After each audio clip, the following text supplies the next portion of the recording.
Welcome to Mormon Land, where we explore news in and about the Church of Jesus Christ of Latter-day Saints. I'm senior religion reporter Peggy Fletcher-Stack. Joining me is senior managing editor David Noyce, who oversees our faith coverage. Hi, Dave. Hello, Peggy. Before we start, we remind you about another way to support Mormon Land. Just go to patreon.com, where you can access transcripts to our podcasts, our complete newsletter, and all our religion coverage. Again, that's Patreon, patreon.com/Mormonland. And if you haven't already, follow us on Instagram at mormon.land. Now for today's episode. For more than 160 years, Americans have celebrated a public holiday to express thankfulness, whether for a bountiful harvest, a successful business, a happy marriage, healthy children, or a welcoming community. And in 2020, President Russell M. Nelson, leader of the Church of Jesus Christ of Latter-day Saints, urged members to flood the internet with messages of gratitude, even as a global pandemic was sowing death and disease in every nation. These days, there seems to be a national trend for keeping a gratitude journal or to practice mindfulness. But what's the benefit of it? Does it really help anyone, or is it just glib talk? Can those in dire circumstances really feel grateful, or is it just a naive view of life? On this week's show, Mary Beth Rains, a licensed clinical social worker, discusses the benefits of giving thanks. Mary Beth, thanks for joining us. Thank you. Let's start with, what is the definition of gratitude? Well, I looked it up. And what I found is that it gives many, many other words for gratitude, like thankfulness, appreciation, 4 or 5 different words. And so essentially they were all circular in that you could say that, and then that's gratitude. In fact, gratitude is a bigger umbrella term in which things like delight, appreciation, thankfulness, awe, and wonder are all. So we want to expand. Words are important. So we want to expand the sense of it so that when you feel that or notice that, that also fits. So are there health benefits to the practice of gratitude? So it turns out that practicing gratitude, or I would say playing with gratitude, because then it has a lighter feel, is one of the better mental health benefits that you can find. So there are 2 or 3. One of them is that it increases people's sense of well-being and increase of meaning in life. But also there's recent robust research that it decreases loneliness, particularly when you express it to somebody else. But even just noticing it on your own, it decreases that, because by expressing it to somebody else, you form that connection, much like plugging an electrical plug and then the connection alights. So tell us a little bit about the research. The research is that there's an inverse relationship. Let me put it the other way. The more that you are grateful, the less you are lonely. Okay, now there are 2 sorts of gratitude. You can practice it just within yourself, certainly, which is actually very helpful, but also by expressing it to other people, whether you say something, whether you write a note, whether you text a message. That's one of the great ways. You actually feel the connection. Your body then has a different experience. One of the hardest things is to put together our mind about something and then our feelings about something. So by putting it out there, it really does make a difference. So Mary Beth, how does someone actually practice, or as you say, play with gratitude? How do you do that? Well, thank you for inviting me today, because I've been thinking about a lot of strategies. Right? Well, we're grateful for that. Well, did you just jump in? Yes. Yes. Okay. So I've divided into 2 sections. First of all is awareness. By practicing or playing with gratitude, increase your awareness of when you're grateful or what you could be grateful about. Because most of us just think in our own particular way, in our own bubble, again and again and again. So let me suggest a very playful way of increasing your awareness. Most of us drive every day, and most of us look for the errors that other people are making. Put it the other way. Give yourself a little goal, if you like structure, to say between now and when I arrive, I'm going to find 10 things that people do right. And when I see that, like somebody lets me merge, somebody, pulls stops soon enough for me and doesn't pull out in front of me, say thank you. You can play with it. Say, oh, hello, green Toyota. That was so great. So you can even say it out loud. By saying it out loud, it gives our body a more robust experience of it. And it really does increase our mood. And so playing with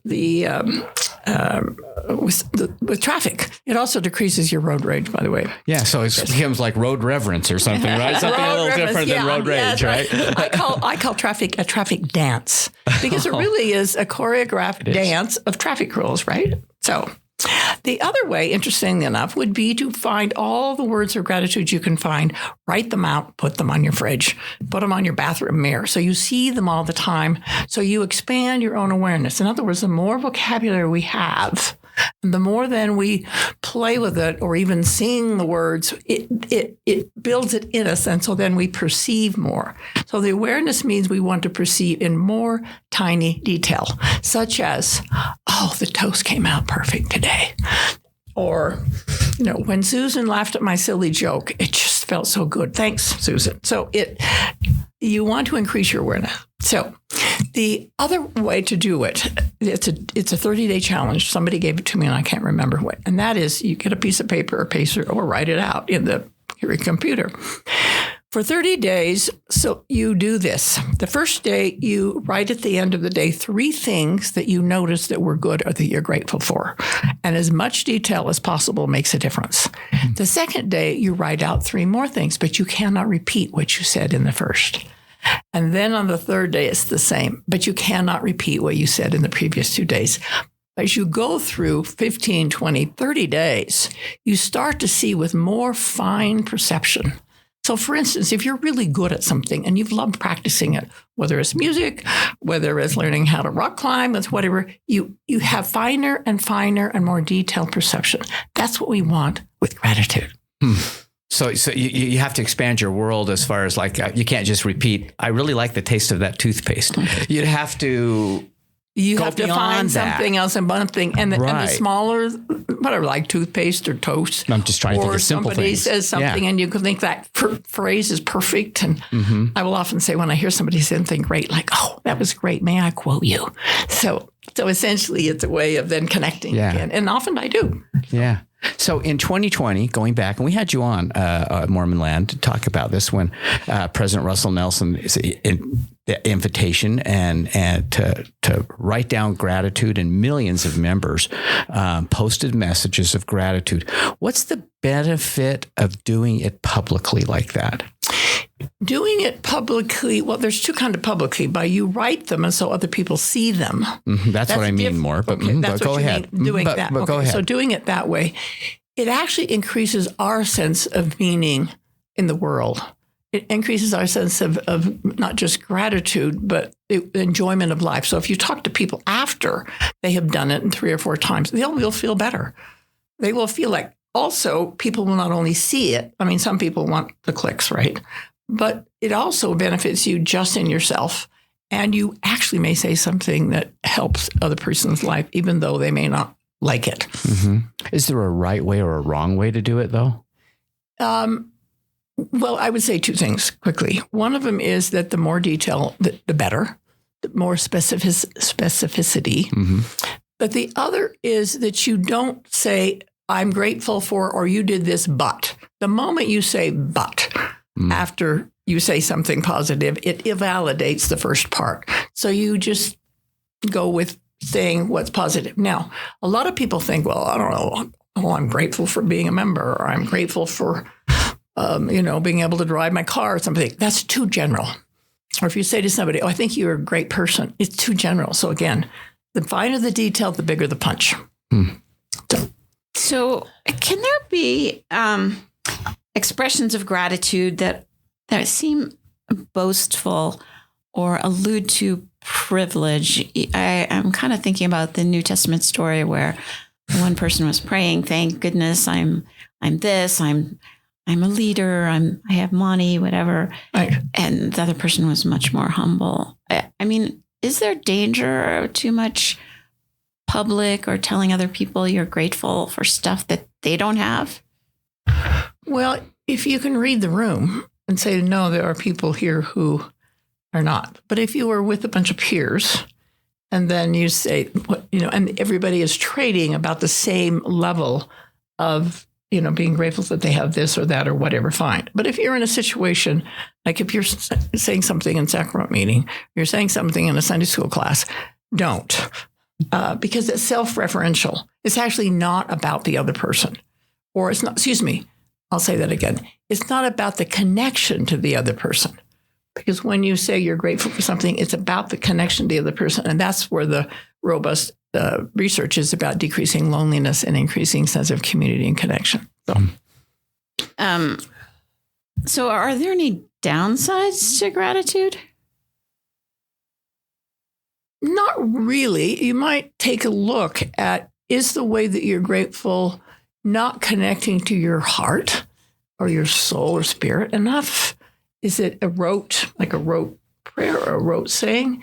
Then essentially you're just telling yourself what you already know and everybody else what you already know. So the practicing or playful part is to expand not just your vocabulary, but it would to expand your felt sense. And so I'm going to move on to the next thing, which is the second stage of it is expressing. And we're talking about expressing already. But it turns out that expressing gratitude to somebody else is one of the hardest things to do. First of all, we don't do it very often, or we do it in a general way. But to do really a good job of it, you want to be able to have your feeling self and your brain self, your mind self, connected in a way that they really get the tone of the feeling as well as the thought. And so I suggest, I have, again, 2 or 3 things you can do. I had an experience one time when I was teaching a class at the University of Utah, and there were some words that were hard for me to say.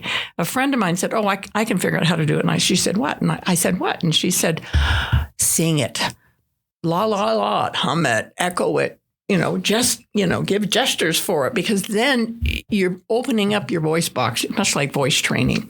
So let's say that maybe there might be a new Thanksgiving ritual. Instead of going around the table saying what you're grateful for, how about you prepare ahead of time and notice each person that's going to be there, and you prepare something that you really enjoy about them or you're grateful to them. And as you go around, you say it.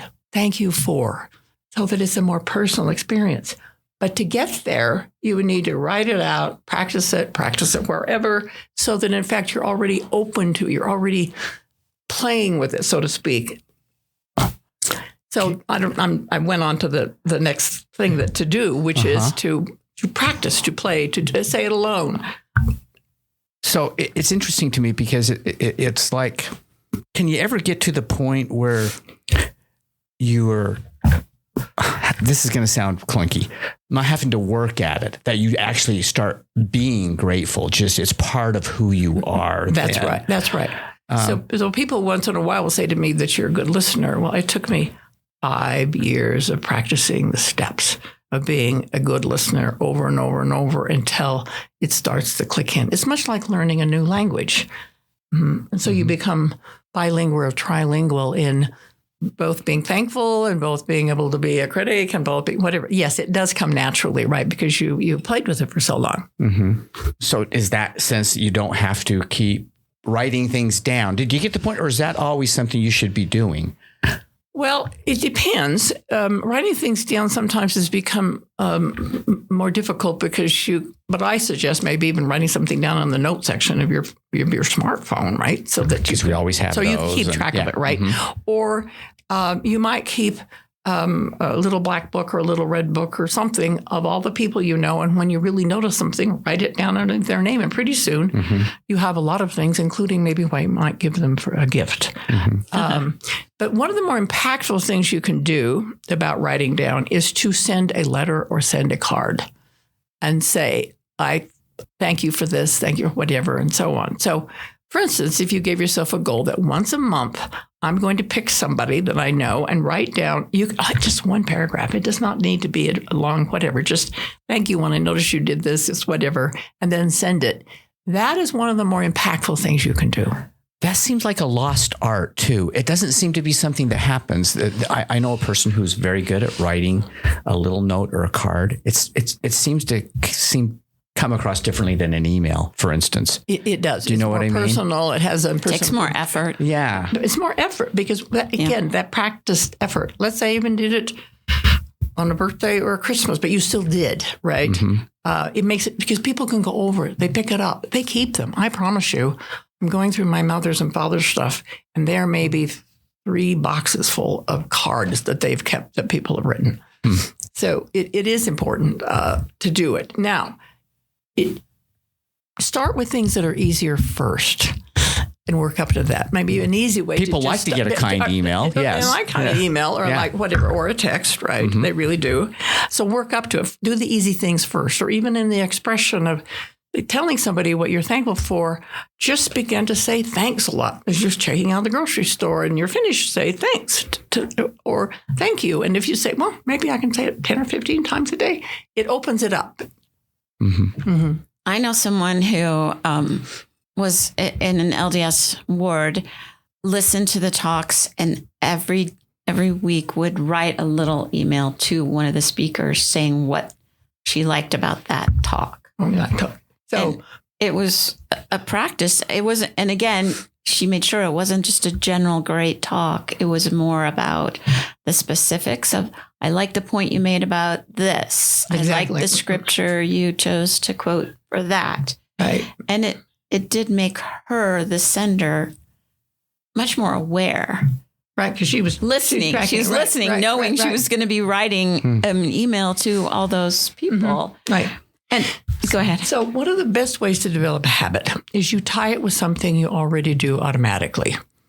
So let's say over breakfast, you say, every day over breakfast, I'm going to think of somebody that I'm going to say something to.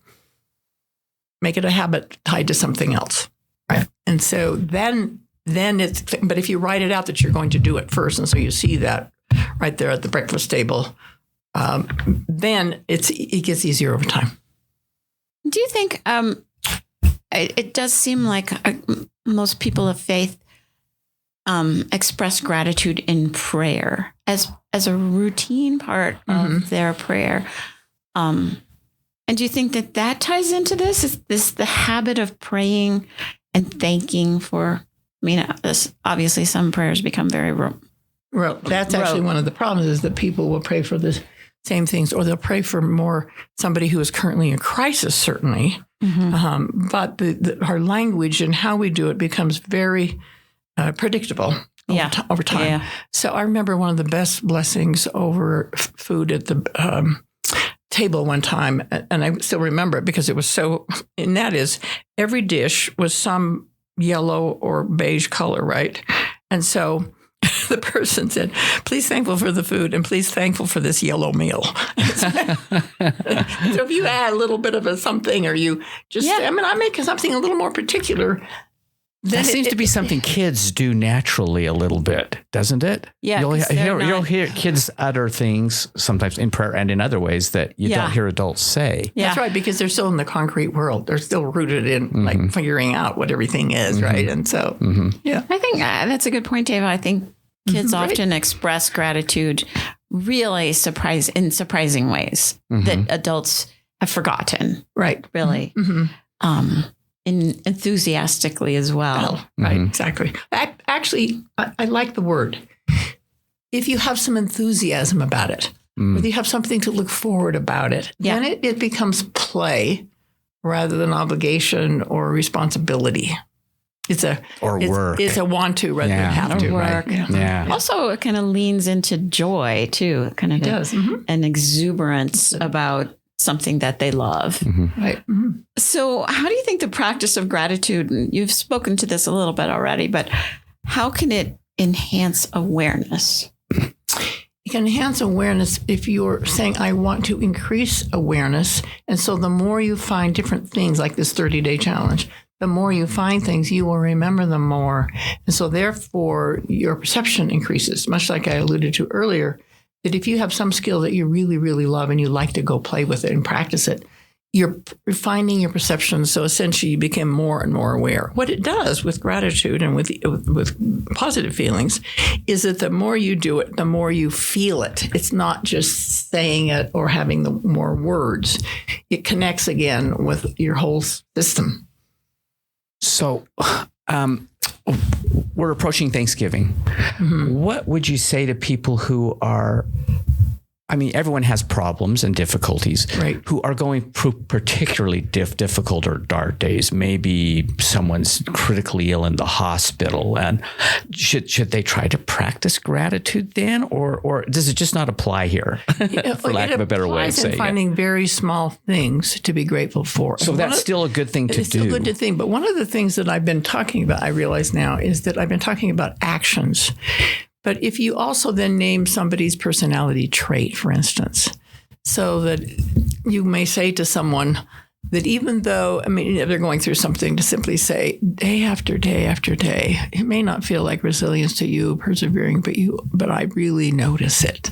You see, then you're doing a personality trait, or you're doing a value. You're responding to a value that somebody has, that you hang in there. Mm-hmm. No matter what. And even though, your fingers are hanging to the edge of the cliff some days. So you see, you're noticing the difficulty, but you're also noticing what a person is doing to cope or to try to find meaning and so on. So that actually then has a deeper connection in addition to the actions that people are doing. Mm-hmm. I don't know if that answers it. Well, that's kind of outward focused as far as to helping others. What about the person who's having that difficulty, who's really in that? That's a good question, because most of us are fairly self-critical. And so if you want to pick up the issue of self-compassion, please do. There are quite a few books and podcasts and audiobooks and so on. And that actually helps, because there are a lot of practices to do that. But if you can name some of those to yourself, to simply say, this is really hard, but I'm always going to put one foot in front of the other.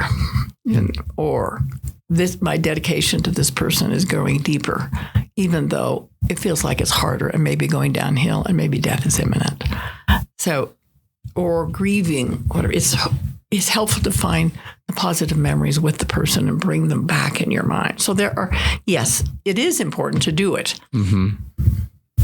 It makes me think, my sister just lost her husband to a brain tumor. Oh. And she is amazing in her resilience. And I feel like every day she notices something. She was telling me the other day that she feels her husband's absence a lot. Sure. But then she said, but I see him in every one of my children. I see a little piece of him in each of she has 5 children. And she's like, so he's really with me. Mm-hmm. Right. Because they're, and I was like, oh my goodness. That's because you're bringing amazing back, right? Yes. So she's been able to do that kind of thing. Of course, there are days when she doesn't want to get out of bed, and it's hard. It's really hard. But I do see her practicing this. Yes, that's exactly talking about. Mm-hmm. Right. Mm-hmm. So thanks for the question. It's a great one. It is a good question. Particularly when some, like Thanksgivings or Christmas, are always difficult for somebody in some way, because somebody died around that, or that you had a loss, or always. So that's a great question. Well, also, and it gets to your point earlier that you made about loneliness, really, when it's a holiday, when people do come together, but someone who is alone or something, right? This would be a good time to reach out and say, hey, I was thinking about you. And even if you don't invite them to... You don't invite them, but you can also then, pick some trait or something they've done or said. Send a note. And send a note or something, right? All those kinds of things. Right. Mm-hmm. So have you seen, in your long practice, have you used gratitude in that practice in the past? Yes. It's been episodic, if I think about it, because one is more emphasized in the national press, or that I hear about it during a consultation meeting or a work conference or something, then I'll weave it in. But essentially, it becomes, like you said, it becomes more easy over time that will pop up to ask somebody to do it. Now, by the way, this is a little off topic, but it is that when you give somebody a compliment or are grateful to it, many times you'll get a pushback. Somebody go, they'll minimize it, or, that's not true. I would say, do it anyway. Sometimes even repeating it. No, I really mean it. You da. And even if it's do it anyway, because it still goes in. They still appreciate it. Mm-hmm. So can you give us maybe some examples of how you might have used it in your practice?